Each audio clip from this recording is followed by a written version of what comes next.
La paix et rien que la paix. Merci d'être venu. Merci beaucoup. Et avec beaucoup de plaisir, notre plateau est ouvert encore pour vous. Merci beaucoup.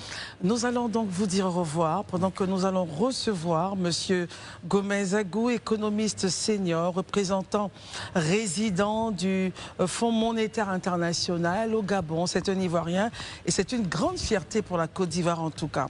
Hier, nous avions commencé à être enseignés, à être formés sur la dette publique. Nous terminons notre parcours parce qu'il devra repartir voilà, dans sa mission, travailler pour le monde, on va dire ainsi, au Gabon. Merci en tout cas d'être revenu, Monsieur Gomez Agou, PhD, économiste senior et représentant résident du FMI au Gabon. Hier, vous nous parliez donc de la dette. Vous aviez fait une définition qui avait ouvert votre esprit. On l'a trouvé très très simple. Essayons de repartir encore sur cette pédagogie-là. Qu'est-ce que la dette publique ? Alors la dette publique, merci déjà de me recevoir. La dette publique, c'est la dette que l'État accumule sur la base du fait qu'à un moment donné, il y a une différence entre les dépenses de l'État et les revenus de l'État. C'est comme un ménage. Lorsqu'un ménage a des dépenses qui dépassent le salaire que le foyer gagne, la différence est appelée un déficit. Et quand le ménage commence à s'endetter, ça constitue la dette et c'est la même chose pour l'État. Très bien. Daouda, question ? Moi, la question que je vais vous poser, elle est simple. Aujourd'hui, on voit qu'il y a beaucoup de pays africains. Oh, désolé le micro. Je ne suis pas habitué. La question que je vais vous poser, elle est simple. On voit que de nombreux pays africains sont beaucoup endettés. Donc, ce que je veux savoir, pourquoi est-ce que beaucoup de pays africains connaissent une augmentation de leur dette? Alors, il y a plusieurs raisons à cela. Mais peut-être je vais m'attarder sur 3 raisons principales. La première, c'est que les pays africains ont une population qui croît très rapidement. Nous sommes le continent dont la population s'accroît le plus rapidement au monde. Et quand la population s'accroît, il faut construire des écoles, il faut construire des hôpitaux, il faut construire des routes. Et chaque année, c'est comme dans une famille. Plus la famille a des enfants et plus il faut continuer, les charges de famille s'augmentent. Ça, c'est la première raison. La deuxième raison, c'est que les pays africains, depuis les années 2020, ont connu plusieurs chocs. L'un d'entre eux a été la Covid. La pandémie a forcé les pays africains à pouvoir se réagir et prendre en charge les populations. Ça a aussi créé beaucoup de dépenses. Et puis enfin, malheureusement, depuis 2020, les taux d'intérêt se sont augmentés sur les marchés, c'est-à-dire le prix auquel on s'endette s'est augmenté sur le marché et cela a aussi contribué à accélérer l'accroissement de l'endettement de nos pays. Donc, on termine voilà, très rapidement. Donc, au vu de cela, je ne veux pas que vous commentiez le cas de la Côte d'Ivoire. Hein. Bien sûr. Vous pouvez commenter n'importe où. Aujourd'hui, prenons un pays lambda, pour parler comme le président Maman, le Gondwana, qui a un gisement orifère, qui a un gisement de pétrole et autres, de coltan, plein de choses comme ça. Mais, et avec les enjeux des différents facteurs que vous venez de citer, l'accroissement de la démographie, est-ce que ce genre de pays-là doit s'endetter et dans quelle proportion il peut s'endetter? Jusqu'où il peut y aller pour s'endetter? Lorsque vous devez vous endetter, c'est comme un ménage. Vous ne pouvez pas vous endetter au-delà des capacités du salaire du ménage. Et une fois que vous commencez à vous endetter et que la part de dette que vous commencez à rembourser devient trop importante, imaginez que vous gagnez 500 000 et que chaque mois vous devez rembourser 250 000 francs de dette. Le foyer sera en difficulté. La part que vous remboursez s'appelle en finance publique le service de la dette.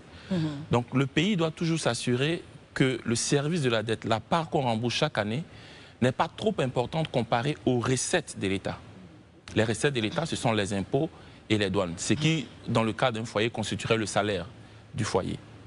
Donc il faut s'assurer de ne pas s'endetter au-delà des capacités des recettes de l'État. Élisée ? Ok. Moi, rapidement. Déjà, quels sont les principaux facteurs qui pourraient influencer l'endettement d'un pays? Et puis, deuxièmement, est-ce qu'il existe, c'est vrai, vous avez expliqué, mais je vais être plus précis, un seuil d'endettement qu'il ne faut pas dépasser? Est-ce qu'il existe un seuil d'endettement qu'il ne faut pas dépasser pour un pays? Alors, pour commencer par votre deuxième question, les seuils d'endettement vont varier d'un pays à un autre. Okay. Par exemple, la région dans laquelle moi je suis représentant résident, le seuil d'endettement qui est conseillé de ne pas dépasser, c'est celui de 70% du PIB. La région centrale de l'Afrique. Exactement. 70% du PIB, exactement comme en Afrique de l'Ouest. Tout à fait. À l'UEMOA, oui. Donc ça, par exemple, c'est un chiffre auquel vous ne voulez pas vous approcher parce que généralement, on fixe ce seuil parce que l'histoire a prouvé qu'une fois que ces pays-là se rapprochent de ce seuil, on s'est rendu compte que parfois, elles ont du mal à pouvoir rembourser leurs dettes. Ensuite, il y a la capacité, même les capacités institutionnelles de gestion de la dette. Et puis enfin, il y a la part de dette que le pays doit rembourser sur ses recettes fiscales. Ça, c'est très important. Parce qu'une fois que la part de la dette à rembourser chaque année devient importante, il devient difficile pour le pays de s'occuper des autres besoins et engagements de l'État. Marius, question? Oui, alors après donc, la période des politiques d'ajustement structurel imposées à nos États en Afrique, nous avons vu naître donc, la rédaction d'un certain nombre de documents, tels que le document de stratégie pour la réduction des pauvretés, exigé par les institutions de Bretton Woods, dont vous êtes bel et bien l'un des représentants au Gabon. Pensez-vous très concrètement que la rédaction, le contenu de ces documents de stratégie pour la réduction de la pauvreté en Afrique a été bénéfique pour nos peuples? Pensez-vous effectivement que nos États, loin de s'être désengagés de leurs dettes, se sont le plus endettés avec justement ce document, avec cette initiative, j'allais dire, des bailleurs de fonds. Aujourd'hui, quand on prend le cas de la Côte d'Ivoire, c'est 6 000 milliards de dettes, mais nous sommes passés à plus d'une dizaine de milliers de milliards. Où nous en sommes avec ça? Alors, il faut dire que le document auquel vous faites allusion est intervenu dans un contexte, c'est-à-dire c'était la période où les pays bénéficiaient d'un allègement de dette. Effectivement, on s'est rendu compte que certains pays se sont retrouvés avec une dette qui est repartie à la hausse. Mais il y a plusieurs raisons qui l'expliquent, comme j'expliquais tout à l'heure. Une raison essentielle, vous l'avez mentionné, il faut que nos pays puissent d'abord compter sur les recettes fiscales avant de commencer à penser à l'endettement. Les propres ressources. C'est comme dans un foyer. Quand vous recevez un salaire, votre première réaction ne doit pas être de dire comment est-ce que je m'endette. Ça doit être de dire comment est-ce que je gère bien l'argent que je reçois par le travail. Et puis ensuite, lorsqu'on n'arrive pas à boucler les fins du mois avec les dépenses, en ce moment-là, on est obligé d'aller s'endetter. Donc, la capacité de nos États à lever l'impôt et les droits de douane est essentielle pour pouvoir éviter les situations que vous décrivez. Élisée? Ok. Tout à l'heure, vous parliez un peu du fait que les taux d'endettement pouvaient être élevés. Ça m'amène à vous poser la question suivante. Faut-il privilégier les emprunts auprès d'institutions internationales comme le FMI chez vous, la Banque mondiale, ou bien sur les marchés financiers? En général, il est conseillé, lorsque c'est possible, de s'endetter auprès des institutions multilatérales. Pourquoi? Parce que les taux d'intérêt dans ces institutions sont toujours plus faibles que les taux d'intérêt que nos pays vont contracter sur les marchés financiers. Okay. Voilà. Alors tout à l'heure, dans votre propos, vous disiez que lorsque vous recevez votre argent, la première idée, c'est de gérer bien. Qu'est-ce qui renferme ce vocable « gérer bien » Gérer bien, c'est quoi gérer bien? Je dirais c'est trois choses. La première chose, si vous êtes dans un foyer, il faut vous assurer que l'argent qu'on doit vous payer, que vos entreprises doivent vous payer, vous les payez et vous les recevez. Donc, nos États doivent s'assurer que l'impôt et les droits des douanes qui sont supposés collecter chez les différents agents économiques, que tout cela est collecté. Ça, c'est la première chose. Et viennent dans les caisses de l'État.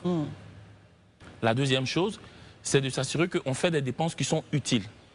Ah, très bien. C'est la même chose pour les États. Il faut qu'on puisse se concentrer sur des dépenses qui sont utiles. Par exemple, les dépenses d'investissement public, construire les écoles, les hôpitaux.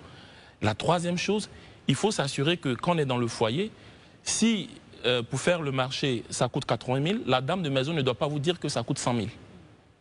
Donc il faut s'assurer que les dépenses reflètent effectivement le coût de ce qu'on achète. Une planification. Donc les outils de contrôle aussi. Absolument, il faut des outils de contrôle. Très bien, Daouda. Très rapidement, comment est-ce que au niveau de chez vous, au FMI ou bien dans les autres institutions financières, on peut, avec quoi on mesure la soutenabilité d'une dette d'un pays en fait? Alors, il y a plusieurs éléments qui vous permettent de mesurer. Je vais en citer trois. Le premier élément, on va regarder le niveau de la dette sur le PIB. Le PIB, c'est la richesse qui est produite dans le pays. Et on prend donc la dette publique de l'État et on divise ça par le PIB. Ouais. Le deuxième élément, c'est la part de dette que l'État rembourse chaque année sur les recettes fiscales. J'insiste pour dire que cet indicateur, je dirais, est l'un des plus importants. Parce que le PIB, c'est l'argent de tout le monde. C'est de l'argent des entreprises, de l'État. Donc, ça permet de donner une idée, mais le plus important, c'est les recettes de l'État. Combien représentent les recettes, la part de remboursement de la dette dans les recettes de l'État? Et puis le troisième élément, c'est les capacités de l'État à gérer sa dette.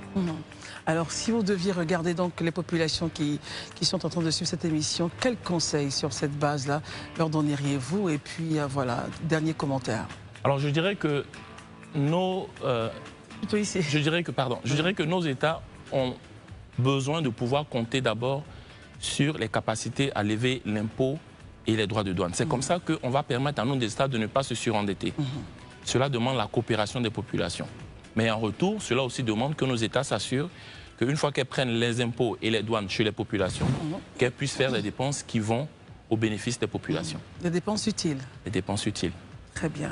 Merci beaucoup. C'est moi. On vous reverra peut-être à un autre tour en Côte d'Ivoire. Je suis à votre disposition. Ah ben c'est très gentil. Merci en tout cas. Et je voudrais rappeler que vous êtes une grande fierté pour la Côte d'Ivoire. Merci beaucoup. Bravo en tout cas à vous. Je rappelle que vous êtes Gomez Agou, PhD, économiste senior, représentant, résident du FMI au Gabon. Avec vous depuis hier, nous étions vraiment dans une démarche pédagogique de parler de dette publique, définition et enjeux. Merci infiniment. Beaucoup. Merci de m'avoir reçu. Marius Komoé, Élisée Boloubel, Daouda Koulibaly, merci d'être venu ce soir. Bonsoir et les programmes continuent sur Live TV.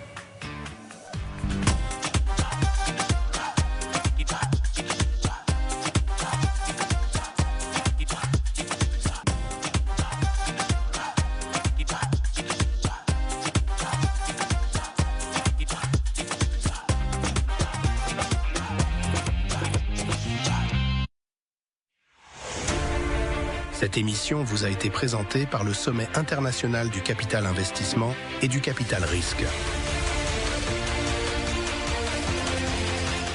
C'était votre programme offert par MTN avec la nouvelle application MyMomo.